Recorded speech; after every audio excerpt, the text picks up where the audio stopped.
So national income accounting എന്നുള്ള ചാപ്റ്ററിൽ മറ്റൊരു ഇമ്പോർട്ടൻ്റ് ആയിട്ടുള്ള ഒരു കോൺസെപ്റ്റാണ് റിയൽ ആൻഡ് മണി ഫ്ലോ. നമ്മളിപ്പോൾ ഓൾറെഡി അത് പഠിച്ചിട്ടുണ്ടായിരുന്നു, സർക്കുലർ ഫ്ലോ ഓഫ് ഇൻകം.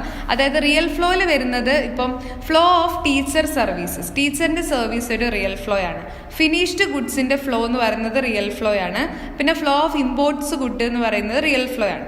ഇനി മണി ഫ്ലോയിൽ വരുന്നതാണ് flow of subsidies and taxes, flow of factors rewards, flow of consumption ഒക്കെ അതിൽ വരും. അതുപോലെ തന്നെ ഇമ്പോർട്ടൻ്റ് ആയിട്ടുള്ളൊരു സംഭവമാണ് ഇപ്പം നമ്മൾ കുറച്ച് ക്ലാസ്സുകളിൽ ഓൾറെഡി മെൻഷൻ ചെയ്തിട്ടുണ്ടായിരുന്നു, എന്താണ് സ്റ്റോക്കും എന്താണ് ഫ്ലോയും. അതുപോലെ അത് ഇമ്പോർട്ടൻ്റ് ആണ്. കുറച്ച് എന്താ പറയുക, ലൈക്ക് ഡിഫറെൻറ്റ് എക്സാമ്പിൾസ് തന്നിട്ട് നിങ്ങളോട് പറയും ഇതിനെ ഒന്ന് സ്റ്റോക്കായും ഫ്ലോയായും ഒന്ന് എന്ത് ചെയ്യണം, ഒന്ന് ക്ലാസിഫൈ ചെയ്യാൻ വേണ്ടിയിട്ട് ചോദിക്കാറുണ്ട്. ഓക്കെ, സോ അങ്ങനെ ചോദിച്ചു കഴിഞ്ഞാൽ വളരെ ഈസി ആയിട്ട് നമുക്ക് എന്ത് ചെയ്യാൻ പറ്റണം, അതിനെ ഒരു ഡൗട്ട് ഉണ്ടാവരുത്. ലൈക്ക് സ്റ്റോക്കിൽ എന്താ വരിക, ഫ്ലോയിൽ എന്താ വരിക. അപ്പോൾ മൈൻഡിൽ ഉണ്ടാവേണ്ട ഒരു കാര്യം ഇതാണ്, ഒരു പോയിന്റ് ഓഫ് ടൈമിൽ നമുക്കിത് മെഷർ ചെയ്യാൻ പറ്റുന്നുണ്ടെങ്കിൽ അത് സ്റ്റോക്കാണ്. Over a period of time കഴിഞ്ഞിട്ടേ നമുക്കിത് മെഷർ ചെയ്യാൻ പറ്റുള്ളൂ, അപ്പോൾ അത് ഫ്ലോ ആണ്. ഫോർ എക്സാമ്പിൾ സ്റ്റോക്കിൽ നമുക്ക് പറയാൻ പറ്റുന്ന എക്സാമ്പിളാണ് wealth, foreign exchange reserve, food grain stock, capital, quantity of money, ഇതൊക്കെ സ്റ്റോക്കിൽ വരും. ഫ്ലോയിൽ വരുന്നതാണ് export, salary, gross domestic saving, change in money supply, capital formation, അതൊക്കെയാണ് അതിൽ മെയിനായിട്ട് വന്ന് കണ്ട് ചോദിക്കാറുള്ള ഒരു ഏരിയ എന്ന് പറയുന്നത്. സോ അത് ഇമ്പോർട്ടൻ്റ് ആണ്, ഫ്ലോയും അതേപോലെ തന്നെ സ്റ്റോക്ക് എന്ന് പറഞ്ഞിട്ടുള്ള ഒരു ഏരിയ. ഇടയ്ക്കിടയ്ക്ക് പല രീതിയിൽ അത് ചോദിക്കാം. മലയാളത്തിൽ ഇതിനെ ശേഖരങ്ങളും പ്രവാഹങ്ങളും എന്ന് പറയും. So there are differences between the concept of stock and flows. Stock is a variable measured at a point of time, whereas flow is a variable measured over a period of time. Wealth, capital, etc. are variables which can be measured at a point of time. Therefore, there are stock variable. At the same time, income, output, profit, etc. are concepts that make a sense only when a time period is specified. These are called flow because they occur in a period of time. Therefore, we need to delineate at a time period to get a quantitative measure of these. ഒരു period കഴിഞ്ഞാൽ ഇത് actually എത്ര ഉണ്ട് നമുക്ക് പറയാൻ വേണ്ടി പറ്റുള്ളൂ. Clear? അതിന് കൂടെ തന്നെ പഠിക്കേണ്ട കുറച്ച് സംഭവങ്ങളാണ് final goods, intermediate good, consumer good, capital good, depreciation, inventory, അങ്ങനത്തെ കുറച്ച് സംഭവങ്ങളും കൂടി ഉണ്ട് അതിൽ വരുന്നത്. ഓക്കെ, ഫൈനൽ ഗുഡ് എന്ന് വെച്ച് കഴിഞ്ഞാൽ goods which are mend for final use. Like അത് നമ്മൾ യൂസ് ചെയ്യുന്ന തന്നെ നമുക്ക് വാങ്ങുന്ന തന്നെ നമുക്കത് ഉപയോഗിക്കാൻ വേണ്ടിയിട്ട്. ഫോർ എക്സാമ്പിൾ നമ്മൾ വാങ്ങിക്കുന്ന ക്ലോത്ത്സ്, ഫുഡ്, ഇതൊക്കെ നമ്മൾ ഉപയോഗിക്കാൻ വേണ്ടിയിട്ടാണ് ലൈക്ക് വാങ്ങുന്നത് തന്നെ, ഫൈനൽ കൺസംഷൻ, റൈറ്റ്. എന്നാൽ ഇൻ്റർമീഡിയറ്റ് ഗുഡ് എന്ന് വെച്ചാൽ ഇപ്പോൾ ബ്രെഡ് ഉണ്ടാക്കാൻ വേണ്ടിയിട്ട് വീറ്റ് വാങ്ങിക്കുന്നു, അല്ലാതെ വീറ്റ് നമ്മൾ അങ്ങനെ അങ്ങ് കഴിക്കുമല്ല. ഒരു സാധനം ഉണ്ടാക്കാൻ വേണ്ടിയിട്ടാണ് നമ്മൾ ഈ വീറ്റ് വാങ്ങിക്കുന്നതെങ്കിൽ അതിനെ നമുക്ക് എന്ത് വിളിക്കാം? ഇന്റർമീഡിയറ്റ് ഗുഡ്, മധ്യമ സാധനം എന്നാണ് അതിനെ പറയാം. മറ്റ് സാധനങ്ങൾ ഉൽപ്പാദിക്കുന്നതിന് വേണ്ടി ഉപയോഗിക്കുന്ന അസംസ്കൃത വസ്തുക്കളെ വിളിക്കുന്ന പേര്. അത് ആക്ച്വലി റോ മെറ്റീരിയൽ ആണ് ഈ ഇന്റർമീഡിയറ്റ് ഗുഡ് പറയുന്നത്. അത് ഡയറക്റ്റ് ആയിട്ട് നമ്മൾ യൂസ് ചെയ്യത്തില്ല. നമ്മൾ ഇപ്പം നമ്മുടെ വീട്ടിലേക്ക് നമ്മൾ പച്ചക്കറികൾ വാങ്ങുന്നുണ്ട് അല്ലേ, തക്കാളി, ഉള്ളി, അതുപോലെ കുറച്ച് സംഭവങ്ങളൊക്കെ നമ്മൾ വാങ്ങുന്നുണ്ട്. ഇത് അങ്ങനെ എടുത്ത് കഴിക്കുവാണോ ഉള്ളിയൊക്കെ? അല്ല, അത് നമ്മൾ കട്ട് ചെയ്തിട്ട് ഒരു പ്രൊഡക്റ്റ് അല്ലെങ്കിൽ ഒരു ഡിഷ് ഉണ്ടാക്കാൻ വേണ്ടിയിട്ട് നമ്മൾ എന്ത് ചെയ്യണം, അതിലേക്ക് യൂസ് ചെയ്യണം. അതുപോലെ ഒരു ഫൈനൽ പ്രൊഡക്റ്റ് ഉണ്ടാക്കാൻ വേണ്ടി നമ്മൾ എന്തെങ്കിലുമൊക്കെ റോ മെറ്റീരിയൽസ് യൂസ് ചെയ്യുന്നുണ്ടെങ്കിൽ അതിനെ വിളിക്കുന്ന പേരാണ് ഇന്റർമീഡിയറ്റ് ഗുഡ്.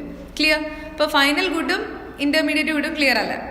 അടുത്ത ഇതേപോലെ പഠിക്കേണ്ട ഒരു സാധനമാണ് കൺസ്യൂമർ ഗുഡും ക്യാപിറ്റൽ ഗുഡും.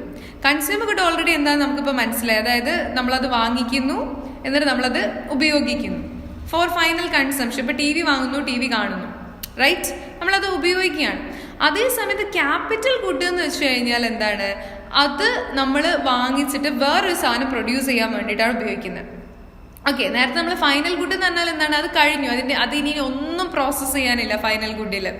ക്ലിയർ? സോ ഫൈനൽ ഗുഡും ഇന്റർമീഡിയറ്റ് ഗുഡ് എന്ന് വെച്ചാൽ ഫൈനൽ ഗുഡ് കഴിഞ്ഞു, ഇനി അത് ഒരു പ്രോസസ്സിലൂടെയും കടന്നു പോകാനില്ല. എന്നാൽ ഇന്റർമീഡിയറ്റ് ഗുഡ് അങ്ങനെയല്ല, it has to go through certain process to get a final good. Okay, എന്നാൽ കൺസ്യൂമർ ഗുഡ് എന്ന് വെച്ച് കഴിഞ്ഞാൽ നമ്മളത് വാങ്ങുന്നു, ഉപയോഗിക്കുന്നു, ദാറ്റ്സ് ഇറ്റ്. എന്നാൽ ക്യാപിറ്റൽ ഗുഡ് എന്ന് വെച്ചാൽ നമ്മളത് ഉപയോഗിക്കുകയല്ല, we are not using for our consumption, we are using the same product for what? For making another product, for further production of something else. For example machinery, factory etcetera, അതൊക്കെ അതിന് എക്സാമ്പിളാണ്.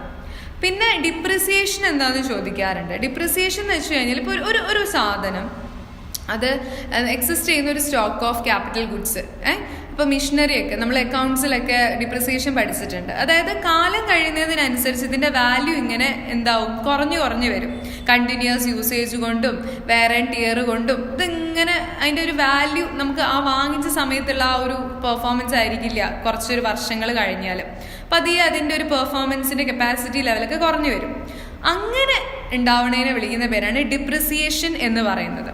Okay, so എന്താണ്, this is because of the already existing capital stock സഫേഴ്സ് from where and tear and needs maintains അല്ലെങ്കിൽ replacement. ഒന്നെങ്കിൽ അത് നമ്മൾ repair ചെയ്ത് നന്നാക്കണം, അല്ലെങ്കിൽ നമ്മളത് റീപ്ലേസ് ചെയ്തിട്ട് വേറൊരു സാധനം വാങ്ങിക്കണം.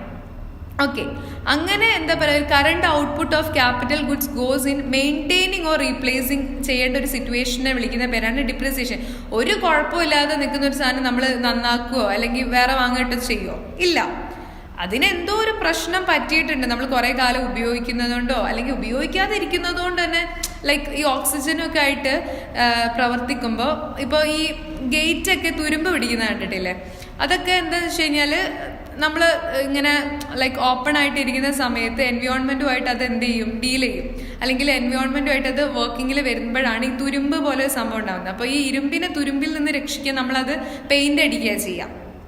ഓക്കെ, അപ്പോൾ അങ്ങനെ ചില ഗേറ്റൊക്കെ പോയി നോക്കിയാൽ പെയിന്റ് അടിച്ചു കഴിഞ്ഞാൽ കുറച്ച് കഴിഞ്ഞാൽ അവിടെ ഇവിടെയൊക്കെ ആയിട്ട് തുരുമ്പുകൾ വരും. അപ്പോൾ നമ്മളത് വീണ്ടും ഒരു കോട്ട് പെയിന്റും കൂടി അടിച്ച് അതിനെ സെറ്റാക്കണം.